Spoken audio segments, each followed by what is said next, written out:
Hello everyone, welcome to my channel Alpha Knowledge Box. This is the science series for class 6. हम पढ़ रहे हैं chapter 8 body movement and this is the part 4 video. इस video में हम 2 topics को cover करेंगे. Number 1 muscles. इसमें हम ये जानेंगे कि मसल्स बॉडी मूवमेंट में किस तरह से हेल्प करती है. और नंबर 2 गेंट ऑफ एनिमल्स. इसमें ये समझेंगे कि स्नेल और अर्थवॉर्म किस तरह से मूवमेंट करता है. पिछली वीडियो में हमने ये जाना कि हमारी बॉडी में बहुत सारी बोन्स और जॉइंट्स हैं जो हमें डिफरेंट वेज में मूव करने में हेल्प करती हैं. What makes the bones move the way they do. इस वीडियो में हम ये जानेंगे कि हमारी बॉडी की जॉइंट्स और बोन्स को कौन मूवेबल बनाता है, यानी जब हमारी बॉडी मूव करती है तो बोन्स और जॉइंट्स की हेल्प कौन करता है. Let us find out. अगर अभी तक आपने मेरे चैनल को सब्सक्राइब नहीं किया है तो मेरे चैनल को सब्सक्राइब करके मुझे मोटिवेट करें ताकि इसी तरह की वीडियो बनाकर मैं आपके लिए अपलोड करती रहूं. Make a fist with one hand, bend your arm at the elbow and touch your shoulder with the thumb. चलिए इसे फिगर 8.17 के द्वारा समझते हैं. यानी इस तरह से फिस्ट या मुट्ठी बनाइए और एल्बो से अपने हैंड को टर्न करके शोल्डर को टच करने की कोशिश करिए. Do you see any change in your upper arm? Touch it with the other hand. आपको क्या यहाँ पर अपर आर्म में कोई चेंजेस दिखाई दे रहे हैं? इसे अपने दूसरे हैंड से टच करके देखिए. Do you observe a swollen regions in upper arm? This is a muscles. क्या आपको इस अपर आर्म के इस पार्ट में कोई स्वेलन सी नज़र आ रही है? इन्हें मसल्स कहते हैं. मसल्स हमारी बॉडी के मूवमेंट में कैसे हेल्प करती है ये जानने से पहले चलिए ये जान लेते हैं what is a muscles. Muscles are the soft tissues. यानी मसल्स बहुत सारे सॉफ्ट टिश्यू से मिलकर के बनी हुई होती है. हम जानते हैं कि हमारी बॉडी बहुत सारे सेल्स से मिलकर के बनी हुई होती है. इन्हीं सेल्स के ग्रुप को टिश्यू कहते हैं. अगर इस फिगर को देखें तो यहाँ पर पूरी बॉडी में मसल्स को शो किया गया है. जिस तरह से बोन्स हमारी बॉडी का फ्रेमवर्क तैयार करती हैं, यानी एक स्ट्रक्चर प्रोवाइड करती हैं, मसल्स हमारी बॉडी के आउटर कवरिंग का काम करती है, यानी उसे एक डेफिनेट शेप प्रोवाइड करने का काम करती है. हमारी बॉडी में डिफरेंट 600 टाइप की मसल्स होती हैं. Different type of muscles have different jobs. Some muscles help to run, jump or perform delicate task like threading और निडल्स. कुछ मसल्स ऐसी होती हैं जो pumping blood and supporting movement to lifting heavy weights, यानी ब्लड को पंप करने का काम करती हैं और हैवी वेट्स जब हम उठाते हैं तो वहाँ पर हमारी हेल्प करती हैं. चलिए कुछ टाइप्स ऑफ मसल्स को देख लेते हैं. ये है कार्डियक मसल्स जो कि हार्ट में होती है और ब्लड को पंप करने का काम करती है. ये है स्केलेटन मसल्स जो कि हमारी पूरी बॉडी को कवर करती है और मूवमेंट में हेल्प करती है.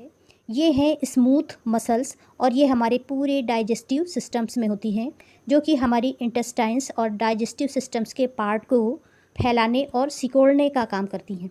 जब इस तरह से आप अपनी एल्बो को टर्न करते हैं और रिस्ट से शोल्डर को छूने की कोशिश करते हैं तो उस केस में the muscles bulged due to the contraction, यानी आपकी यहाँ की जो मसल्स है वो सिकुड़ जाती है और थोड़ी सी उभर जाती है. यहाँ पर बॉज्ड की मीनिंग है उभर जाना, टेम्पोररी उभरने को बॉज्ड बोलते हैं. चलिए ये समझ लेते हैं कि हाउ मसल्स वर्क, यानी हमारी बॉडी जब मूवमेंट करती है तो मसल्स किस तरह से काम करती हैं. Muscles work in pair. When one of them contract the bone is pulled in the direction the other muscles of the pair relaxes to move the bones in the opposite direction. The relaxed muscles contract to pull the bones toward its original position while the first relaxes. Muscles हमेशा pair में काम करती हैं, यानी इस side की muscles और इधर वाली मसल्स दोनों मिलकर के काम करेंगी. किसी भी जॉइंट्स को टर्न करने के लिए कभी भी एक मसल्स वर्क नहीं करती है. जब एक मसल्स कॉन्ट्रैक्ट होती है यानी सिकुड़ती है तो वो बोन्स को आगे की तरफ पुल करती है और दूसरी जो मसल्स होती है वो रिलैक्स रहती है. इसी तरह से जब हम वापस टर्न करते हैं अपने किसी बोन्स को अपोजिट डायरेक्शन में तो जो रिलैक्स मसल्स थी वो कॉन्ट्रैक्ट हो जाती है और बोन्स को अपनी तरफ खींचती है, पुल करती है और उसे ओरिजिनल पोजीशन पर ले आती है. चलिए इसे इन फिगर्स के द्वारा अच्छी तरह से समझ लेते हैं. जैसे यहाँ पर अगर आप अपने हैंड को टर्न करें तो ये इस साइड की जो मसल्स हैं वो कॉन्ट्रैक्ट हो जाएंगी और इधर अपोजिट साइड वाली जो मसल्स हैं वो रिलैक्स मोड में रहेंगी। और इसी तरह से जब अपने हैंड को इस तरह से आप ओपन कर देंगे यानी खोल देंगे तो यहाँ पर की जो मसल्स हैं वो रिलैक्स हो जाएंगी और अपोजिट साइड की जो मसल्स थी वो कॉन्ट्रैक्ट हो जाएंगी। इस तरह से दो मसल्स मिल करके किसी भी बोन्स को टर्न करने का या मूव करने का काम करती हैं। अब क्वेश्चंस ये हैं कि are muscles and bones always required for movement? How do other animals move? Do all animals have bones? What about an earthworm or a snail? क्या मूवमेंट के लिए बोन्स और मसल्स दोनों की आवश्यकता होती है? वो एनिमल्स जिनमें बोन्स नहीं होती है वो किस तरह से मूव करते हैं? और अर्थवर्म और स्नेल के बारे में आपके क्या विचार हैं? यानी अर्थवर्म और स्नेल किस तरह से मूवमेंट करते हैं?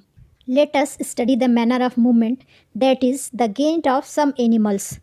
चलिए सबसे पहले गेंट को समझ लेते हैं। Gait is the walking pattern of a living being. It is a series of limb movement that occurs during locomotion which requires muscles balance and coordination to push the body forward। यहाँ पर giant का मतलब walking या running से है और giant of animal से मतलब है एनिमल्स के चलने का जो पैटर्न है, वॉक करने का जो पैटर्न है उसे गेंट कहते हैं। यहाँ पर लिम्ब की मीनिंग लेग या विंग्स से है और लोकोमोशन का मतलब है मूवमेंट। यानी गेंट एक ऐसा वॉकिंग पैटर्न है जिसमें लिम्स या फिर लेग या विंग्स एक सीरीज़ में मूवमेंट करते हैं ड्यूरिंग लोकोमोशन यानी मूवमेंट के दौरान, which require muscles balance and coordination. इस तरह के मूवमेंट में मसल्स का बैलेंस और कोऑर्डिनेशन बहुत आवश्यक होता है जिससे बॉडी आगे की ओर फॉरवर्ड पुश की जाती है। यहाँ पर ऐसे एनिमल्स के मूवमेंट या गेन की बात की जा रही है जिनमें किसी भी तरह की बोन्स नहीं होती है। चलिए पहले बात करते हैं अर्थवर्म की। इसे समझेंगे एक्टिविटी 5 के द्वारा।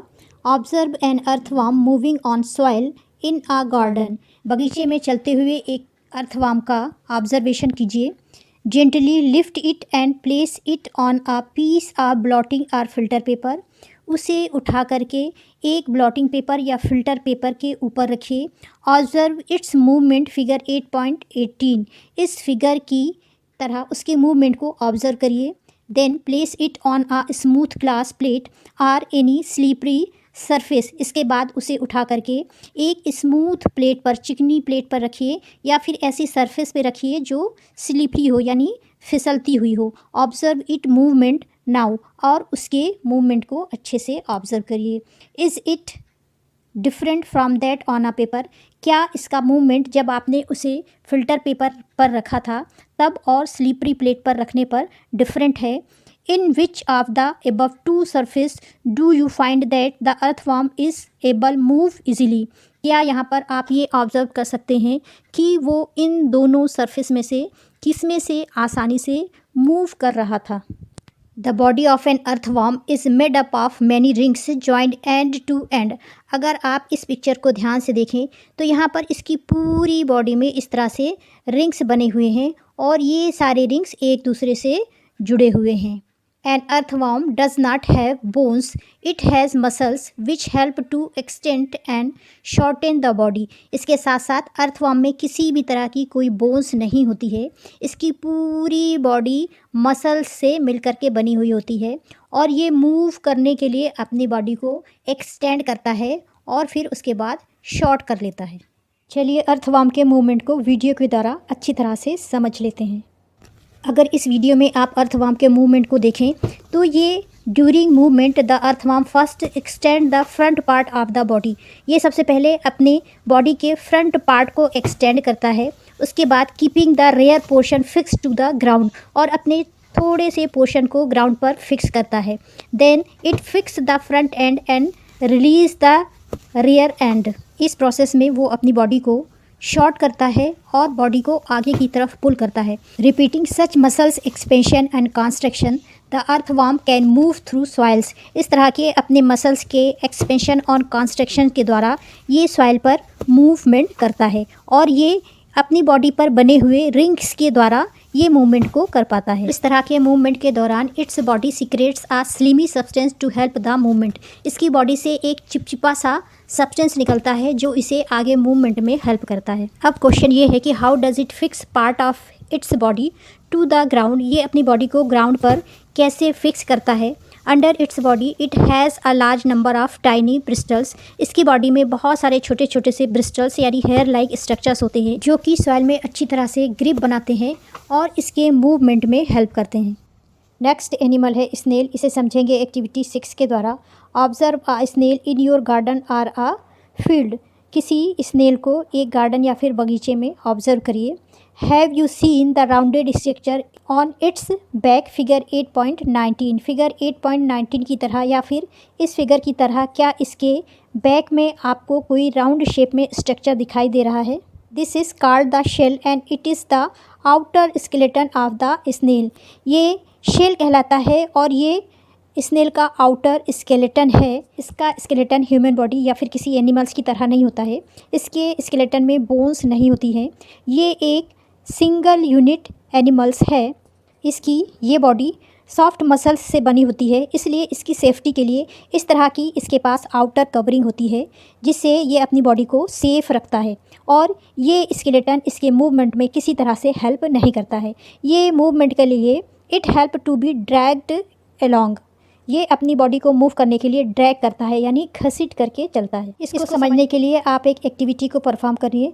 Place the snail on a glass plate and watch it. एक स्नेल को एक ग्लास की प्लेट पर रखिए और उसे वॉच करिए। When it start moving carefully lift the glass plate along with the shell over your head. Observe its movement from beneath.